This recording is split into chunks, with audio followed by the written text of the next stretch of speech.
Nixon called the people's justice, one who throws out the first pitch at Yankee Stadium.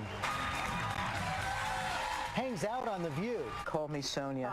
And just last weekend, there's Sonia Sotomayor shopping at Costco. And you run right into Hillary Clinton. It was not planned, I can assure you. I promise. Everybody's telling me there were signs out front. And I went through the side door, so there were no signs at the side door.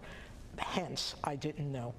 All right, welcome to Give Me Five, folks. George Stephanopoulos sat down with Judge Sonia Sotomayor, Supreme Court Justice, talk about her new book, and apparently a meeting she had at Costco with Hillary while Hillary was signing her book. She went through a side door at Costco. I wonder if that's like a security door or something, or if she goes in like normal people. I don't know, but here's more on Hillary. And a nice lady at the pharmacy counter recognized me, and we started chatting, and she says, "Are you here with the other lady?" And I said, "What other lady?" And she mentioned Madam Secretary, and that's how I found out.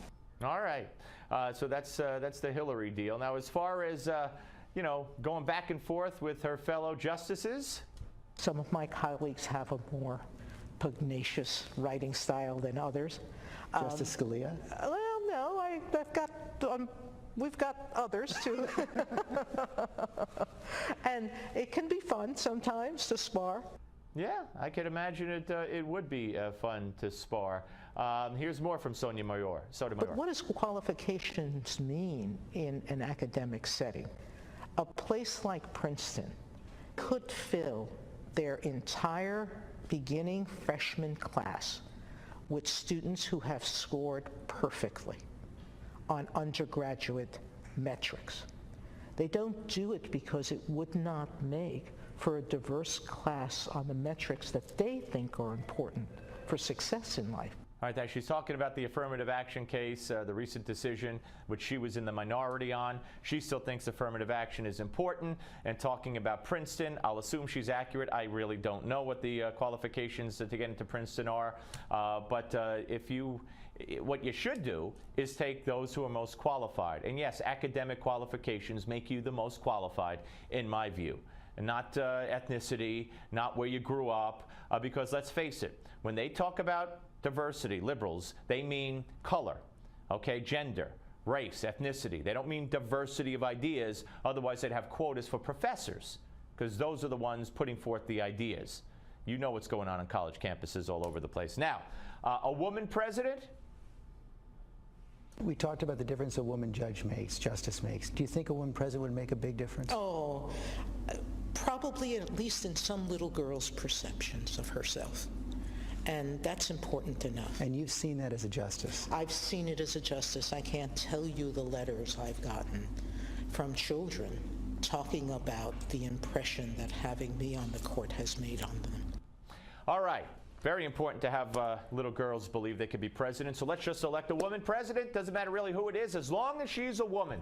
Now, this is consistent with Sonia Sotomayor, in my view. First of all, here's what she said in 2001 about the courts. Listen. You also write in your book about some of the sexism you face even as a prosecutor. Any as a Supreme Court justice, or does it go away? It hasn't happened in a while where someone called me honey, but you know, people did when I was on the federal bench below. On the federal bench? Oh yeah, and I'm sure that the marshal who called me honey thought it was a term of endearment, but I'm equally sure that he would not find a term of endearment or use it for a male judge. All right, that was the sexism comment, but watch what she said in 2001 about the role of the courts. Court of Appeals is where policy is made. And I know this is on tape, and I should never say that because we don't make law, I know. Okay, I know. I'm not promoting it, and I'm not advocating it, you know. All right, so policy is made. She shouldn't say it, she shouldn't admit it, policy is made. Then she said this. Watch what she said in 2001. It's on the screen right here.